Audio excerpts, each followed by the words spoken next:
মার্কিন সেনাদের বিরুদ্ধে ওঠা ধর্ষণ ও যৌন কেলেঙ্কারির তথ্য গোপন করছে সরকার। এমন অভিযোগেই মঙ্গলবার টোকিওর রাজপথে বিক্ষোভে নামে শত শত জাপানি। সম্প্রতি জাপানের ওকিনাওয়া দ্বীপে মার্কিন সেনাদের হাতে 2 নারীর ধর্ষণ ও যৌন লাঞ্ছনার শিকার হওয়ার কথা জানায় সরকার। তবে এর বাইরেও 2023 সালে মার্কিন সেনাদের সাথে সংশ্লিষ্ট অন্তত 5টি যৌন নিপীড়নের ঘটনা সরকার প্রকাশ্যে আনেনি বলে অনুসন্ধানী বিভিন্ন প্রতিবেদনে জানিয়েছে দেশটির সংবাদ মাধ্যমগুলো। মার্কিন সেনাদের বিরুদ্ধে ধারাবাহিকভাবে এসব অভিযোগ উঠতে থাকায় ক্ষুব্ধ জাপানিরা। এ অবস্থায় ওকিনাওয়া থেকে মার্কিন ঘাঁটি প্রত্যাহারের দাবি জানাচ্ছেন অনেকে। পররাষ্ট্র মন্ত্রণালয় ওকিনাওয়ার গভর্নর বা সরকারকে ঠিকঠাকভাবে এসব যৌন লাঞ্ছনার কথা জানায়নি, তাহলে আগেভাগে ব্যবস্থা নিয়ে অনেক ঘটনাই ঠেকানো যেত। পররাষ্ট্র মন্ত্রণালয়কে এর দায় নিতে হবে।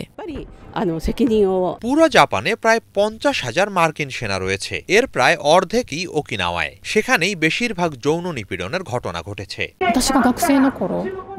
ছাত্রী থাকা অবস্থায় আমি একবার এক উৎসব উপলক্ষে ওকিনাওয়ায় যাই। আশেপাশে মাতাল অবস্থায় অনেক মার্কিন সেনা ছিল। একজন আমাকে পেছন থেকে জাপটে ধরে ফোন নাম্বার চায়। আমি যতই নিজেকে ছাড়ানোর চেষ্টা করি, সে ততই হামলে পড়ছিল আমার উপর। বিক্ষোভকারীরা জানাচ্ছেন, মার্কিন সেনাদের এমন আচরণ নতুন নয়। দশকের পর দশক ধরে এমনটা চলছে। এ ব্যাপারে সরকারের নীরব ভূমিকায় ঘোরতর আপত্তি তাদের।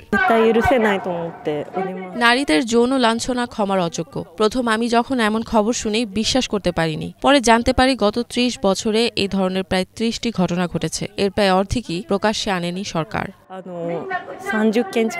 ওকিনাওয়ার সরকারি নথিপত্রের তথ্য মতে 1972 থেকে 2023 সাল পর্যন্ত দ্বীপটিতে মার্কিন সেনা ও তাদের পরিবারের সদস্যদের বিরুদ্ধে প্রায় 6200টি অপরাধমূলক কর্মকাণ্ডের অভিযোগ রয়েছে। এর মধ্যে যৌন লাঞ্ছনা ও ধর্ষণ ছাড়াও আছে ডাকাতি ও হত্যার মতো অপরাধ।